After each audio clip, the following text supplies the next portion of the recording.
At my own wedding, my family called me a failure for wasting my life in a lab. They had no idea that wasted life was the only thing that could save them from the genetic curse that was already killing my brother. The irony was so heavy, it felt like I couldn't breathe. I had dedicated everything to saving them, and all they saw was a disappointment. How do you offer a lifeline to the very people who are trying to drown you, and what happens when they throw it back in your face? Let me know in the comments where you're listening from, and make sure you subscribe so you don't miss what happens next. The Hayes family curse wasn't something we shouted about.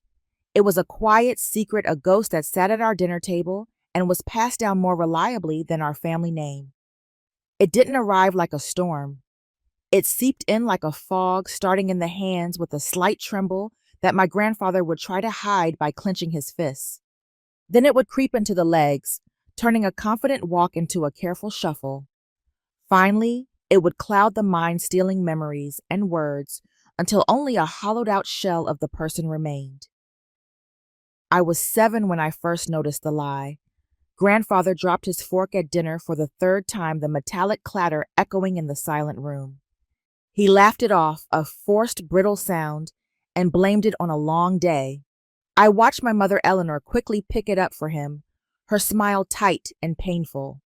She caught my eye and gave a tiny, almost imperceptible shake of her head.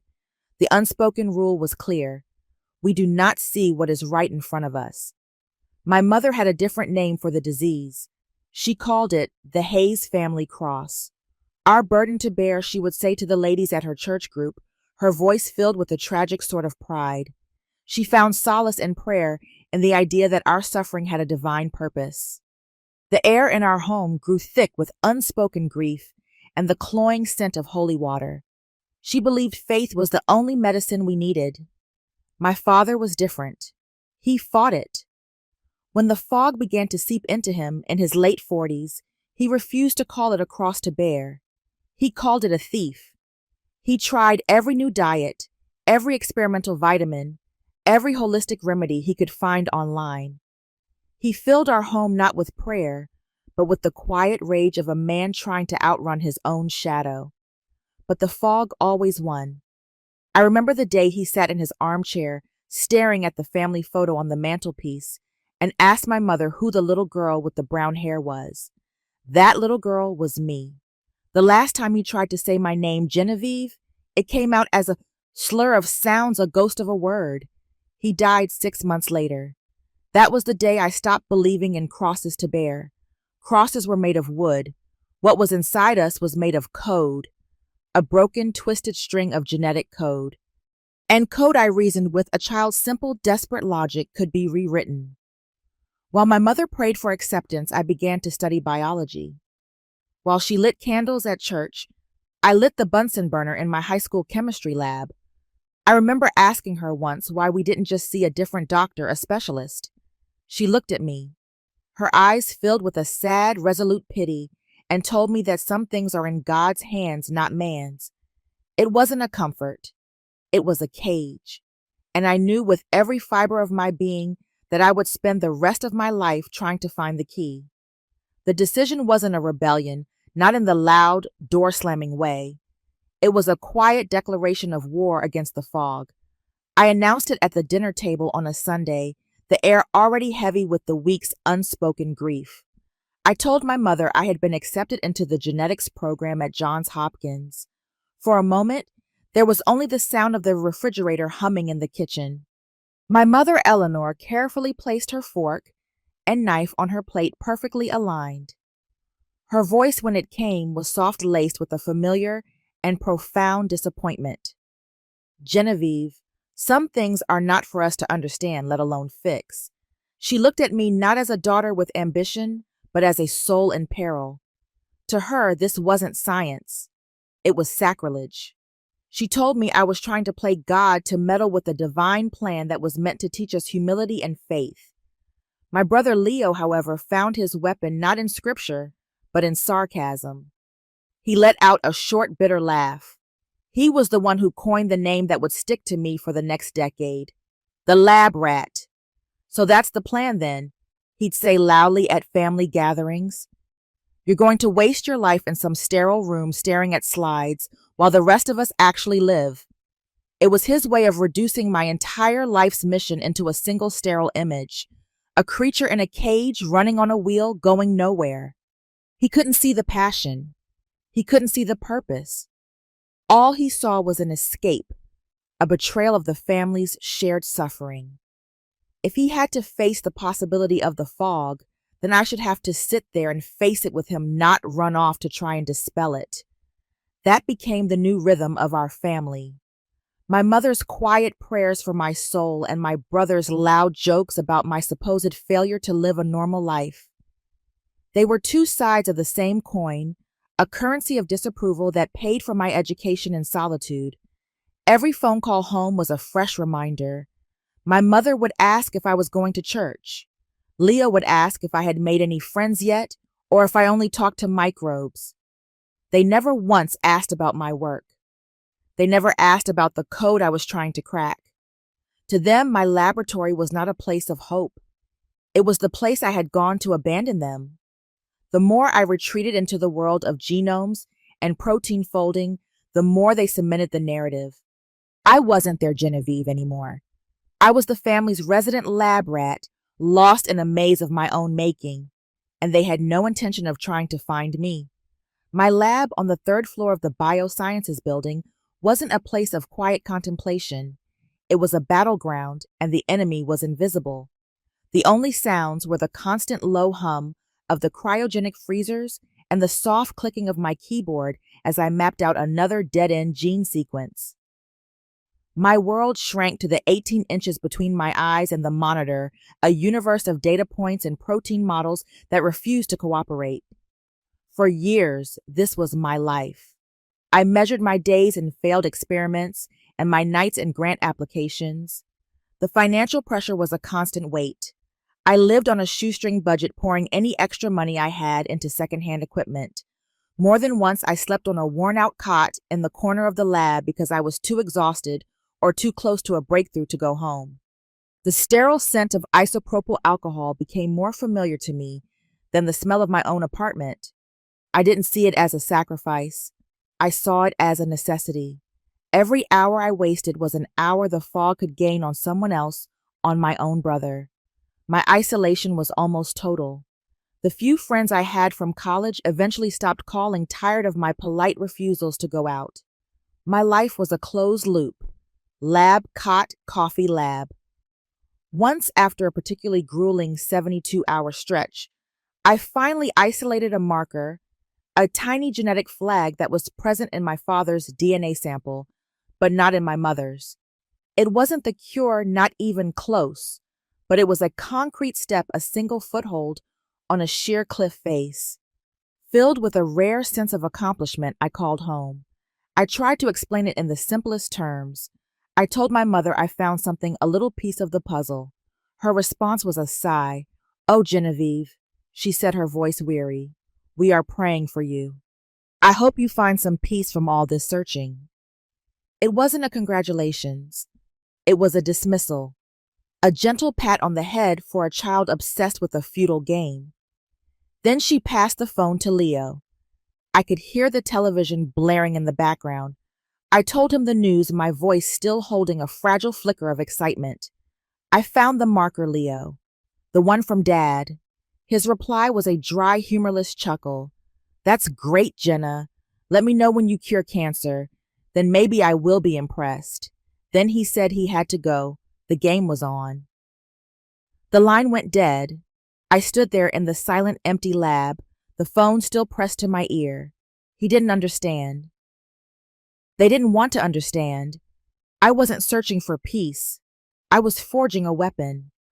That night I didn't sleep on the cot. I didn't sleep at all. I turned back to the faint blue glow of my monitor, the strings of code my only true companions. The rejection didn't break me. It sharpened me. It burned away the last lingering piece of me that hoped for their approval. From now on, I worked only for the result. For 2 years after that phone call, my world remained confined to the lab. The emotional armor I had forged grew thicker, harder. I didn't call home unless it was a holiday, and even then the conversations were brief and sterile. I had given up on seeking their understanding. My work was the only thing that mattered. It was a cold, solitary existence, but it was productive. I was making progress charting the intricate pathways of the flawed gene with a focus that bordered on obsession. It was this obsession that led me to the annual Neurological Science Symposium in Chicago. I wasn't there to network or socialize. I was there to present a single obscure paper on axon degeneration in our family's specific genetic line. I knew it wouldn't be a popular session. The conference room was exactly as I expected. It was a small side hall, and only a dozen or so people were scattered amongst the 100 empty chairs. Most were likely just killing time before a more popular lecture. As I spoke, I could see the familiar glaze of polite boredom in their eyes. But then, I saw him. In the third row, a man sat perfectly still, his focus absolute. He wasn't scrolling on his phone or checking his watch. He was listening, truly listening, with an intensity that was almost unnerving. I finished my presentation, answered one or two perfunctory questions, and began packing up my laptop, ready to retreat back into my anonymity. That's when he approached the podium. His name tag read, Dr. Kenji Tanaka Neurosurgery. He didn't offer platitudes or empty compliments. He got straight to the point. Your approach to mitigating protein misfolding is revolutionary, he said, his voice quiet but certain. Have you considered the implications for post-operative neural recovery? His question was so specific, so insightful, it caught me completely off guard. It was a question that proved he hadn't just heard my words, he had understood the years of work behind them. For the first time in what felt like a lifetime, I was having a conversation, not delivering a lecture. We talked for over an hour standing by the lonely podium as the conference hall emptied out. He was a surgeon, a man who worked with his hands to repair the physical damage wrought by diseases like mine. He saw the end result, the devastation. I worked at the source code, the microscopic blueprint. He told me my work wasn't just research, it was the future. He didn't look at me like a puzzle to be solved or a tragedy to be pitied. He looked at me like a colleague. And in that one simple act of professional respect, Dr. Kenji Tanaka did something my own family had never managed to do. He made me feel seen. That day, a tiny crack appeared in the armor I had built around myself. It wasn't a weakness. It was an opening, a place for a little light to get in. My connection with Kenji was not a whirlwind romance. It was a slow, steady construction built on a foundation of mutual respect. He never asked me to choose between him and my work. Instead, he became a part of it. He would show up at the lab late at night not to pull me away, but to bring me coffee and a fresh perspective on a problem I had been staring at for days. He understood the language of my world. He could talk about mitochondrial decay and cellular senescence with the same ease that other couples might discuss movies or restaurants. With him, I didn't have to translate my life's purpose into a more palatable version. He saw it in its raw, obsessive entirety, and he called it beautiful. After a year, our partnership, both professional and personal, felt as essential as breathing. He proposed on a Tuesday night. There were no candles, no grand gestures. We were in my lab, standing in front of a whiteboard covered in complex equations, the culmination of a month's work. He looked not at me but at the board, then turned to me, his eyes full of a profound understanding. He said, "You are building the future on this board, Jenna. I want to build a future with you both here and outside these walls." He didn't ask me to be his wife. He asked me to be his partner in every sense of the word. And for the first time, I felt a joy so pure, it was almost painful. The next day, sitting in my small apartment, the simple ring on my finger, feeling like a tiny son I decided to call home. I was naive, I suppose. A small part of me hoped that this news, this undeniable proof of a normal, happy life, would finally bridge the gap between us. I was wrong, I told my mother first. There was a long pause on the other end of the line, followed by a deep, weary sigh. "Oh, Genevieve," she said, her voice laced with what she probably thought was concern. I just hope he knows what he is getting into. Please try not to neglect him for that work of yours." She had managed to turn my engagement into a warning, another potential failure on my part. Then she passed the phone to Leo. I could hear his sigh before he even spoke. I told him I was engaged. His response was immediate and sharp-honed by years of practice. "Well, look at that," he said, his voice dripping with sarcasm. "The lab rat finally found someone willing to take on the project. I hope you made him sign a prenup that gives you custody of your microscopes." I hung up the phone. I didn't cry. The feeling was colder, heavier than that. I looked at the ring on my finger. It was still shining, but in my mind the room had suddenly gone dark. The small bit of light Kenji had let in was still there, but now I could see the walls of the cage around it more clearly than ever. My greatest personal happiness was just another one of my failures in their eyes. The sting of their words didn't fade, but I learned long ago how to recycle pain into fuel. Their dismissal, their casual cruelty, it didn't drive me to despair. It drove me back to the lab with a colder, sharper focus. If my happiness was an inconvenience to them, then my work would become my sanctuary. I stopped trying to balance the two worlds. I let theirs go and fully inhabited my own. Kenji understood. He saw the shift in me, the final closing of a door, and he didn't try to change it. He simply stood on my side of it. It happened 3 months before the wedding. It was late, almost 3 in the morning, and the city outside my window was a silent, sleeping giant. I was running a comparative analysis for the 100th time, looking for a differential that everyone else had missed. My eyes were burning from staring at the screen, and the lines of code had started to blur into a meaningless river of data.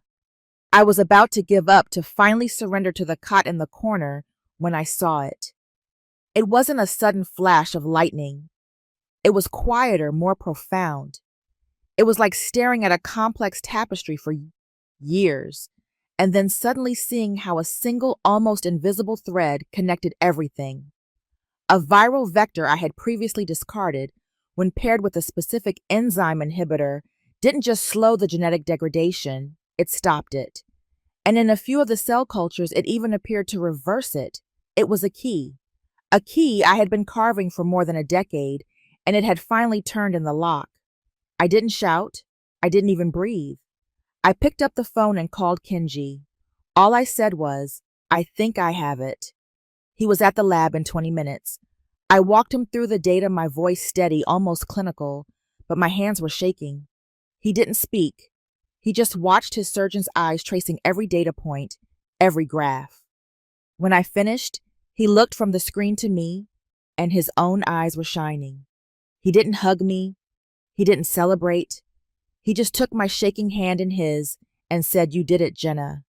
You did it." In that quiet moment, surrounded by the hum of the freezers, we shared a victory that was ours alone. We talked for hours, planning the next steps, the protocols, the long road to clinical trials. But we both knew one thing without having to say it. I would not be calling my mother. I would not be telling Leo. This hope was too new, too fragile to be offered up to their cynicism. It would be my secret, our secret, until the day it was no longer a hope, but an undeniable fact. Duty, not desire, brought me back to my mother's house for Sunday dinner a month before the wedding. Kenji came with me, a silent, steady presence at my side. He was my shield, though he would never call himself that. My mother, Eleanor, had laid out the good china, a valiant attempt to paper over the cracks in our family with the veneer of normalcy.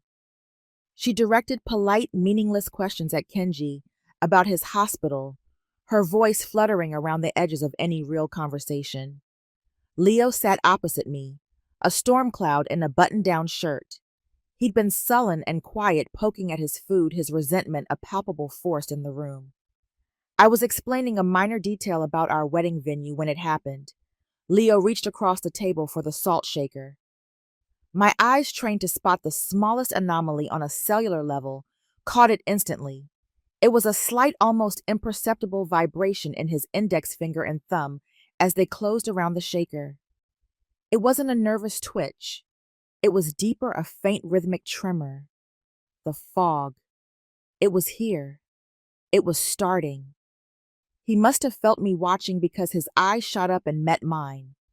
In that split second, the sullen anger in his face was replaced by a flash of something else. Raw, naked fear.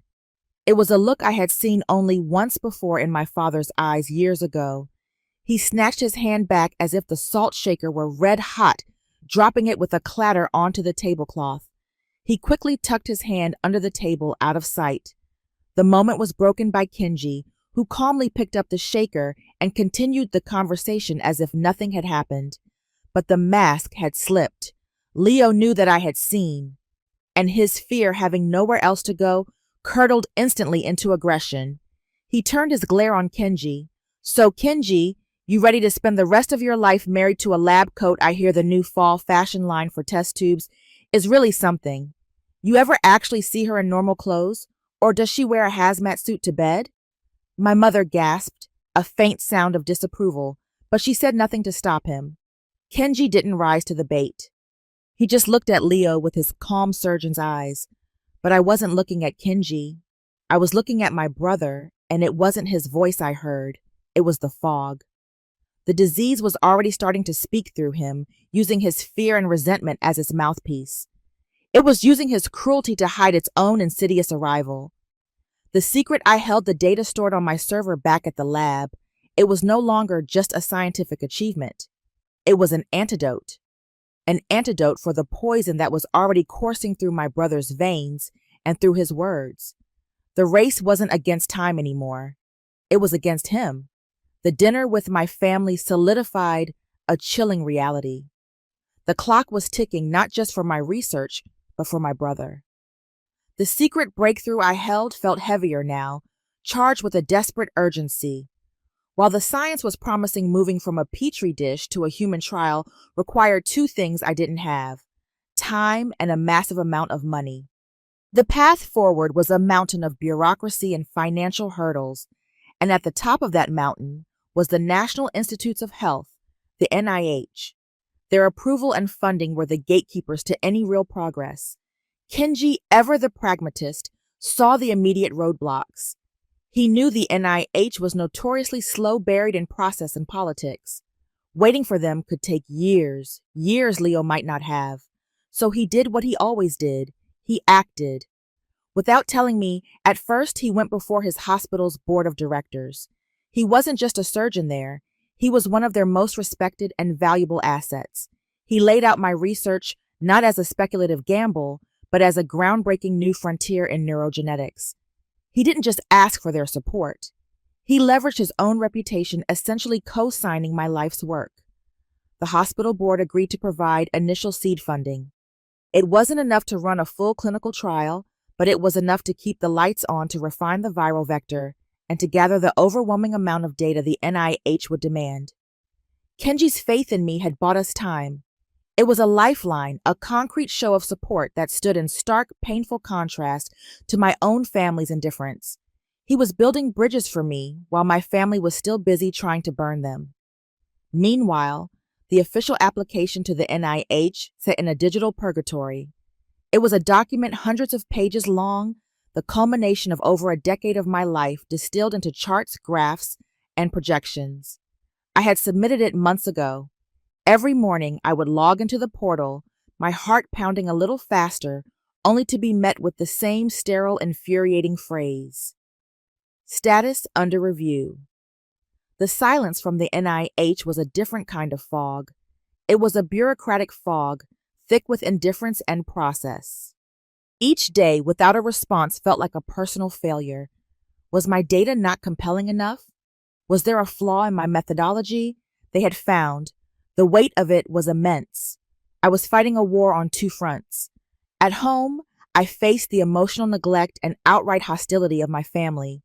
And in my professional life, I faced the crushing, impersonal silence of the very institution that held the power to turn my work into a cure. Kenji's support was the only solid ground I had to stand on. Everything else felt like it was sinking. Trying to plan a wedding while simultaneously trying to rewrite human genetics is a special kind of madness. My life became a study in contrast. By day, I was immersed in the microscopic world of cellular decay and gene sequencing, my mind consumed by data and protocols. By night, I would sit with Kenji scrolling through pictures of floral arrangements and reception venues trying to make decisions that felt both monumental and incredibly trivial at the same time. The juxtaposition was jarring. How do you choose between ivory and ecru tablecloths when you spent the afternoon watching simulated neurons die on a computer screen? This strange duality was made even more surreal by my family's reaction to the upcoming wedding. It wasn't just disinterest anymore. It was a kind of willful detachment, as if the event itself was an inconvenience they were being forced to endure. When I sent my mother the link to the Philadelphia Botanical Garden, the beautiful sun-drenched venue Kenji and I had chosen, her response was a one-line email. "It seems a bit much, Genevieve. Don't you think something simpler would be more appropriate?"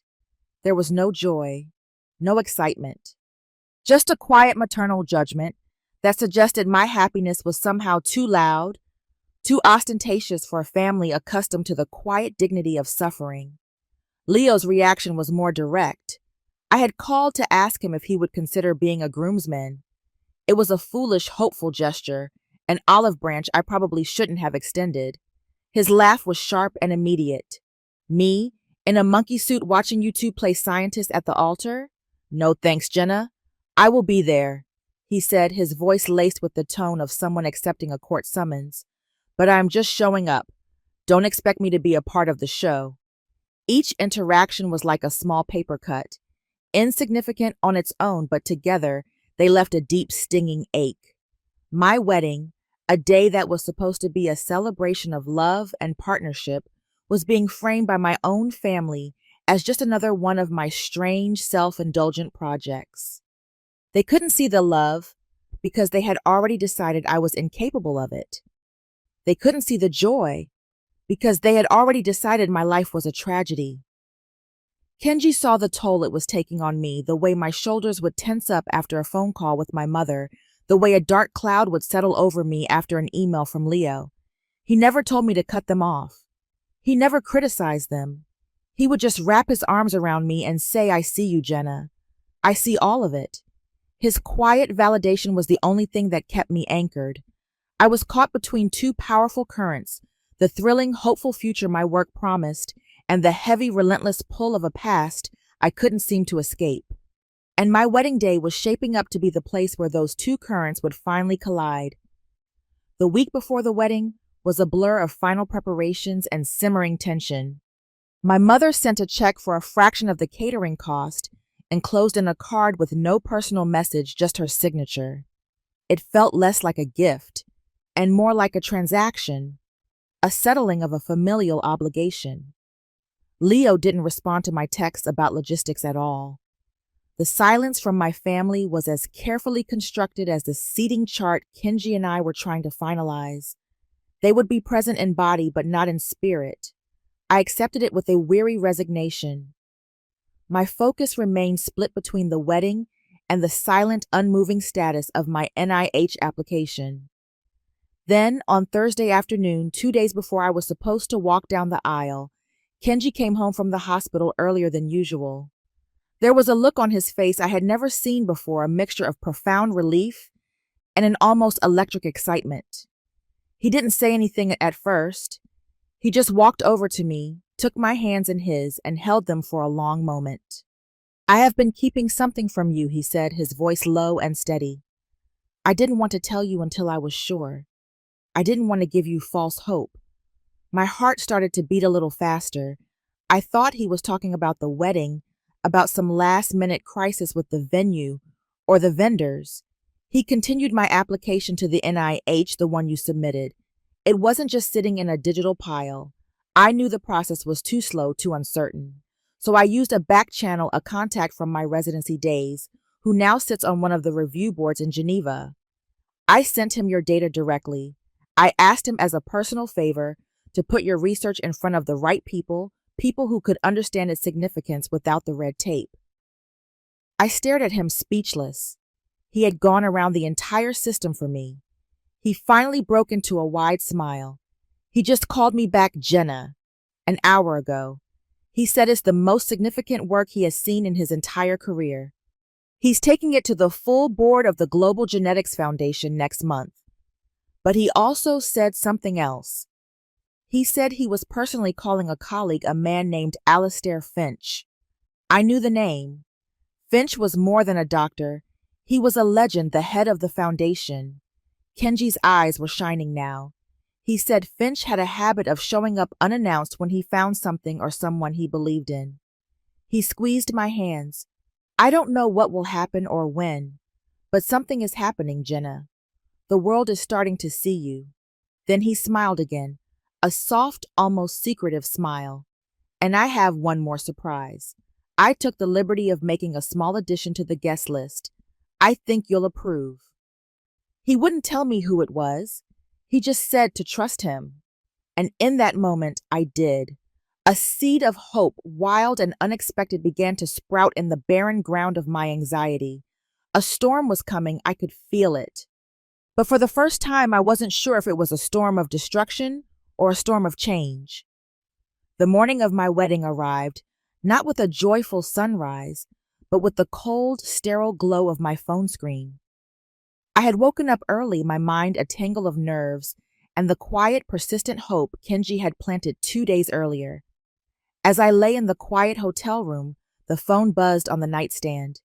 It was a text message from a number I didn't recognize, but I didn't need to. I knew the tone. The message had no greeting and no signature. It was just 5 carefully chosen words. Don't do anything to embarrass the family. I stared at the screen, the words blurring slightly. It was from my mother. It was her final preemptive strike, a reminder of my place, a warning not to let my own happiness become a spectacle. It was a last-ditch effort to keep me small. For a moment, the old familiar ache settled in my chest, a heavy weight of disappointment. I had spent my entire life trying not to embarrass them, first by existing, then by dreaming, and now apparently by getting married. I didn't reply. I didn't have the energy, and I knew it wouldn't make a difference. Arguing with my mother was like arguing with the tide. It was pointless, so I did the only thing I could do. I deleted the message. I slid my phone back onto the nightstand, took a deep, steadying breath, and rose from the bed. I would not let her 5 words poison the next 5 hours. I would not let her fear dictate the tone of my day. As I began to get ready, a strange sense of calm settled over me. It was the same calm I felt in the lab when an experiment was at a critical stage. It was a focus born from knowing I had done everything I could. I had prepared. I had worked. I had persevered. The outcome was now out of my hands. I zipped up my wedding dress, the simple, elegant gown feeling less like a costume and more like a uniform, a symbol of the new life I was choosing to step into.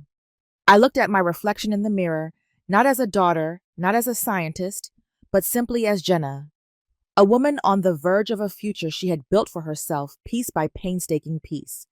The family I was born into might see this day as an embarrassment, but the family I was choosing, the one that started today with Kenji, would see it as a triumph. And that was the only opinion that mattered anymore. The Philadelphia Botanical Garden was an oasis of calm. Sunlight streamed through the glass panels of the conservatory, bathing everything in a soft, warm light.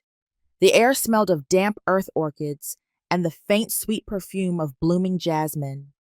As I walked down the aisle, my arm linked with Kenji's, a quiet peace settled over me.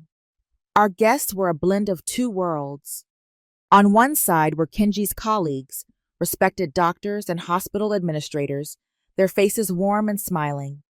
On the other side were my own guests, a handful of scientists from neighboring labs, their expressions reflecting a quiet, nerdy joy for one of their own. And then there was my family. I saw them sitting in the second row.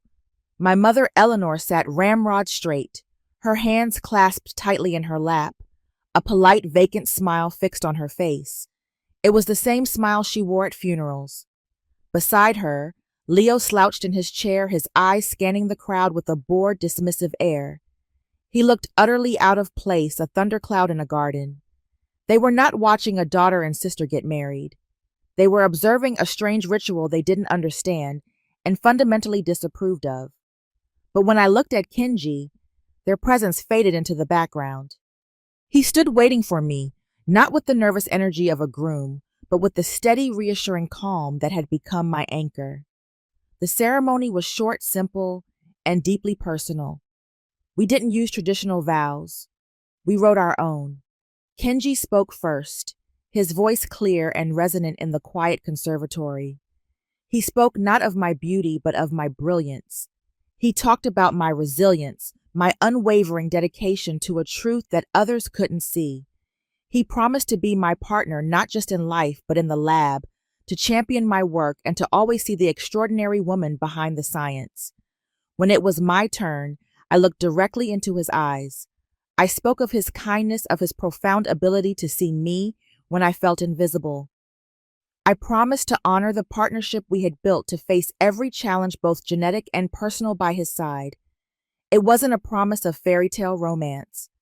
It was a vow of solidarity, a pact forged in the sterile quiet of the lab and now sealed in the warmth of the sun. As we exchanged rings, the quiet conservatory was filled with a sense of profound, authentic joy. It was a brief, perfect moment of peace, a shared breath before the coming storm. The wedding reception was held in an airy, open-plan hall adjacent to the conservatory. Sunlight poured in through the floor-to-ceiling windows, and the sound of a string quartet filled the air with light classical music.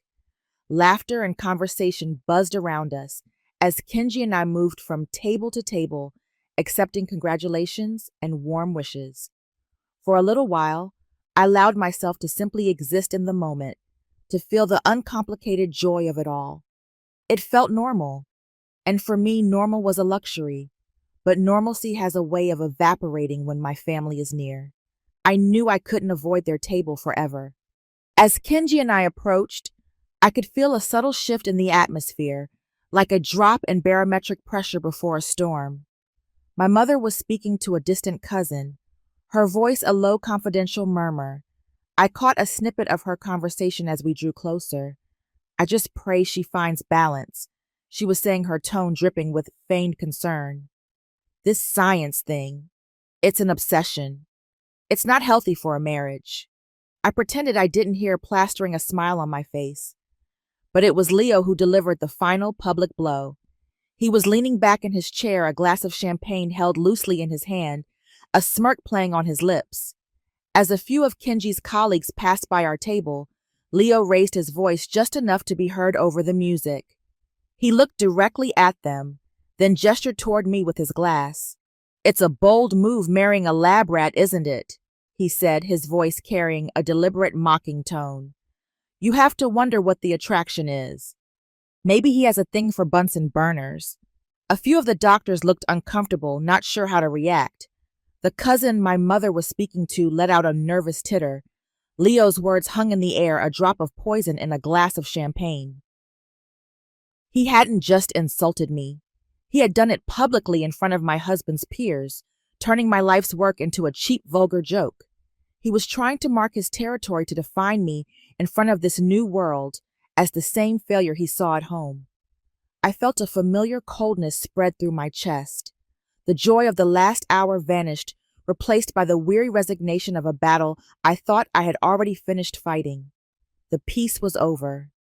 The storm had arrived. I didn't react to Leo's comment.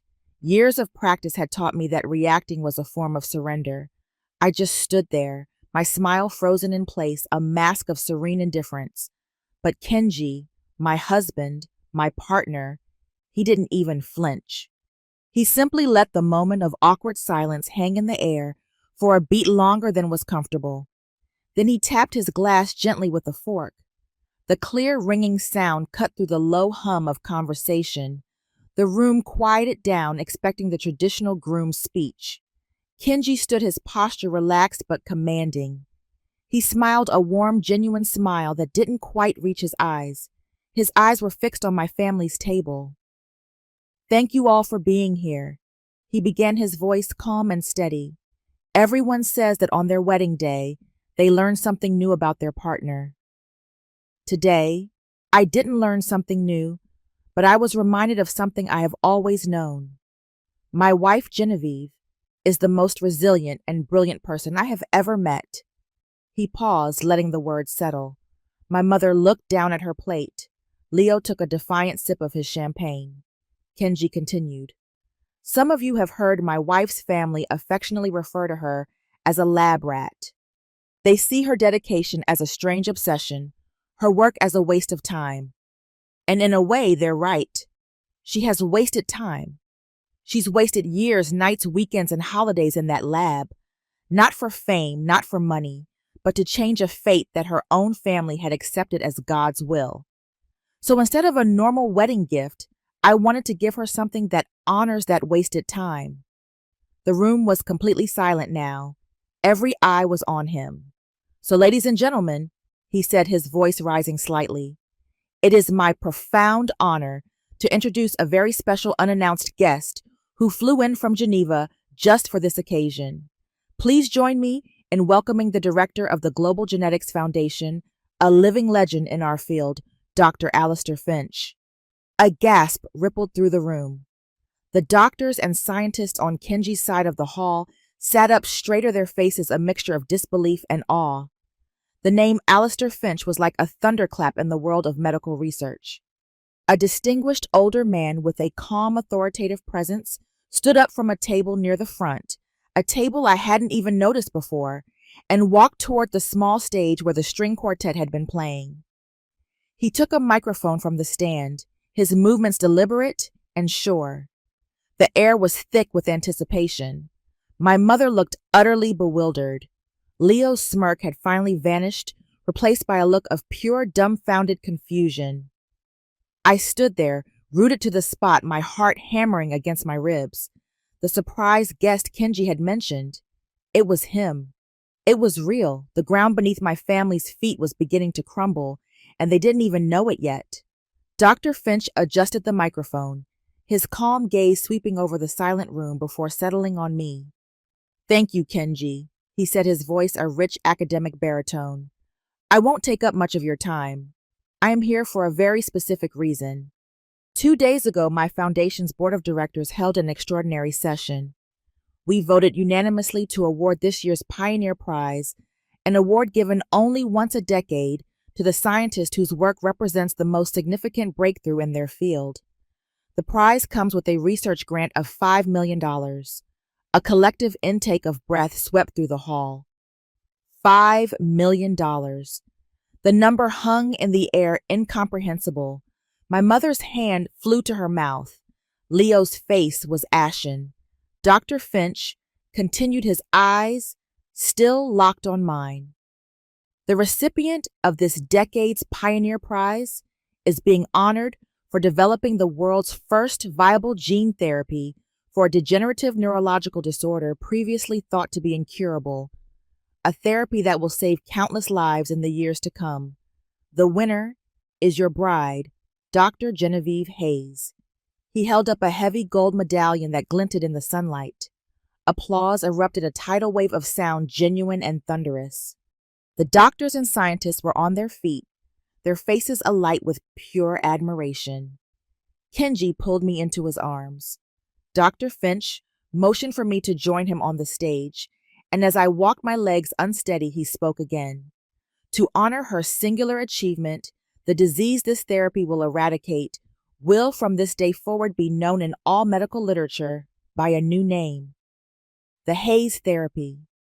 The name my name echoed in the silent hall. But Kenji wasn't finished. He took the microphone one last time. His voice was quiet, devoid of triumph, heavy with a terrible final clarity. And the real wedding gift, he said, looking directly at my mother and Leo. The gift Jenna wanted to give her family. Dr. Finch has confirmed that in the first clinical trial, a trial that can save a patient's life, my wife, with her infinite grace, has already reserved the first 2 slots, one for her mother and one for her brother, Leo. If they want them. That was it, the final fatal blow. It was not an accusation. It was an act of mercy delivered like a verdict. The truth was no longer a theory. It was a $5 million prize, a gold medallion, and a public offer of salvation. Leo stared, his face a mask of horror. He was trapped. To accept the cure was to admit his weakness, to admit that his entire life of mockery was a lie, and to bow before the sister he had tried so hard to crush. He shot to his feet. A strangled cry of rage and shame escaped his lips. He didn't look at me. He looked at Kenji, the architect of his public humiliation. He lunged not toward the stage, but straight for my husband, his fists swinging wildly. The punch was clumsy, an act of pure, desperate agony. The guests cried out. Kenji stumbled back, and Leo, my brother, stood there for a moment, his chest heaving before he crumpled to his knees, and finally began to sob. The sound of Leo sobbing was the only thing that broke the shocked silence. Security personnel, discreet and efficient, moved toward him, but Kenji held up a hand, stopping them. He didn't want to escalate the situation further. In the midst of the chaos, as my brother knelt on the floor, broken and exposed, all eyes turned to me. They were waiting for my reaction. Perhaps they expected tears, or a cry of anger, or maybe a rush to my brother's side. I did none of those things. A profound, almost unnerving calm washed over me. The storm inside me, the one that had been raging for decades, had finally passed. And in its wake, there was only a quiet, vast stillness. I looked at Leo, not with pity or with triumph, but with a detached clarity. The man sobbing on the floor wasn't my tormentor anymore. He was just a patient, the first of many. He was data, a problem to be solved. I walked off the small stage, my steps steady, the heavy gold medallion cool against my skin. I didn't go to Leo. I walked past him, past my mother, who sat frozen in her chair, her face a mask of disbelief and horror. I walked straight to Dr. Finch, who was watching me with a look of intense professional curiosity. I extended my hand. "Thank you, doctor," I said, my voice even. "I look forward to working with your foundation." He shook my hand firmly. "The honor is all ours, Dr. Hayes," he replied, his eyes conveying a deep, unspoken respect.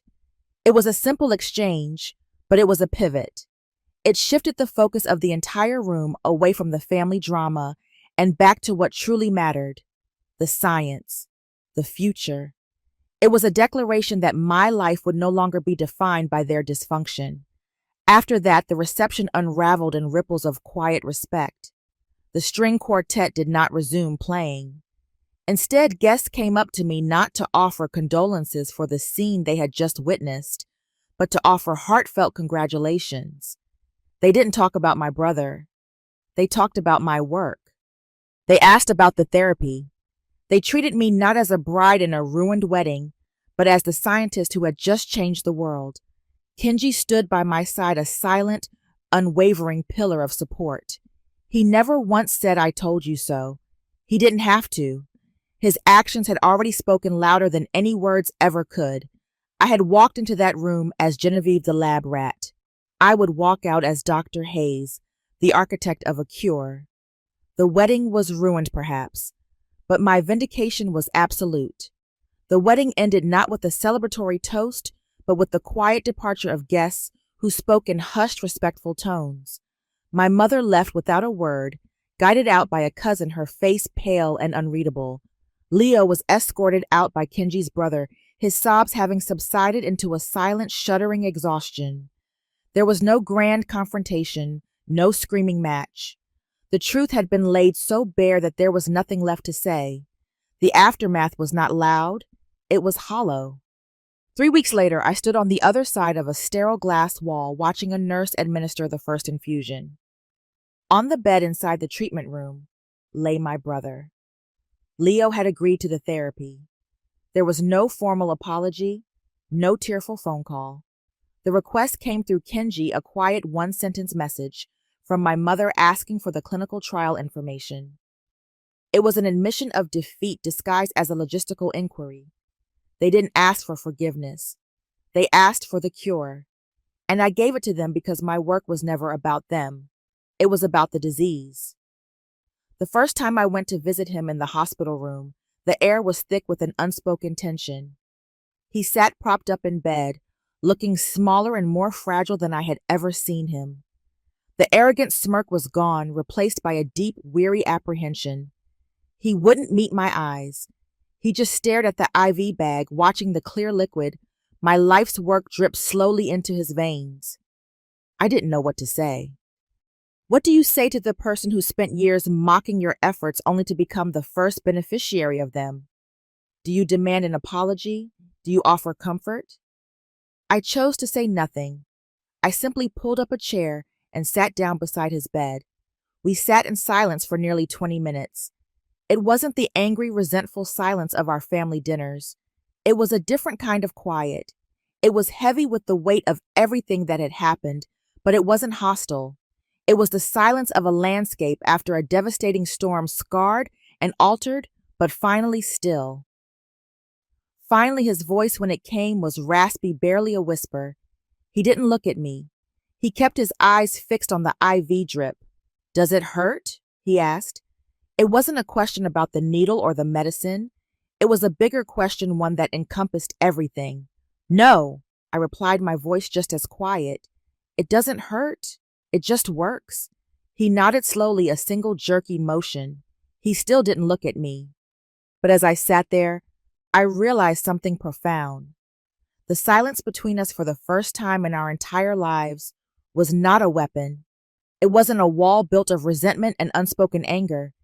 It was simply an empty space, a space that for the first time felt like it might one day be possible to fill with something new. The healing, it seemed, had already begun. 6 months after the wedding, I stood at a podium not as a bride, but as the founder of a new organization. The sunlight pouring into the conference room felt different from the light in the conservatory. It felt like the dawn of a new day. In the audience were researchers, investors, doctors, and families whose lives had been shadowed by the same fog that had haunted mine. In the front row, Kenji watched me, his pride, a quiet, constant source of strength. In the back, sitting by herself, was my mother. She looked older, her certainty replaced by a fragile quiet. Leo was not there. He was still in outpatient treatment, but his tremors had stopped. The therapy was working. The $5 million prize wasn't for me. It was the seed money for this moment. I wasn't just announcing a cure. I was announcing a promise. Today, I said, my voice steady and clear, we are officially launching the Hayes Foundation for Genetic Hope. Our mission is simple: to ensure that no one ever has to face a genetic diagnosis alone, and to fund the next generation of scientists who dare to challenge the incurable. We will turn the silence of despair into a chorus of discovery. My pain had been forged into a purpose, a legacy that would extend far beyond my own family and my own story. After the presentation, my mother approached me. There were no cameras, no audience, just the two of us standing in the quiet hall. "I am proud of you, Genevieve," she said, her voice soft, the words feeling foreign and heavy on her tongue. It was the first time she had ever said them. I didn't feel a rush of validation or a sense of victory. I just felt a quiet, somber release, like the final page of a long, difficult book being turned. "Thank you," I said. And I meant it. We were not healed, not completely. The scars were too deep for that. But we were no longer at war. Later that evening, Kenji and I stood on the balcony of our home, looking out at the city lights. He wrapped his arms around me from behind. "You did it," he whispered. "You didn't just cure a disease. You cured your family's silence." I leaned back against him, feeling the weight of the years finally begin to lift. The ghost was gone. The fog had cleared. My name was no longer a secret or a joke or a disappointment. It was a legacy of life. So what's the lesson in all of this? It's that your worth is not determined by the people who refuse to see it. It is forged in the fire of your own dedication, in the quiet moments when you choose to keep going, even when no one is clapping. Sometimes the greatest vindication isn't proving your critics wrong. It's building a world where their opinion no longer matters. If this story resonated with you, if you have ever felt like your passion was misunderstood or your efforts were invisible, let me know in the comments. And if you know someone who needs to hear that their quiet, thankless work has value, Share this story with them. Subscribe for more stories about justice and vindication. Because remember, respect is never given, it's earned. And once you earn it, you never have to ask for it again.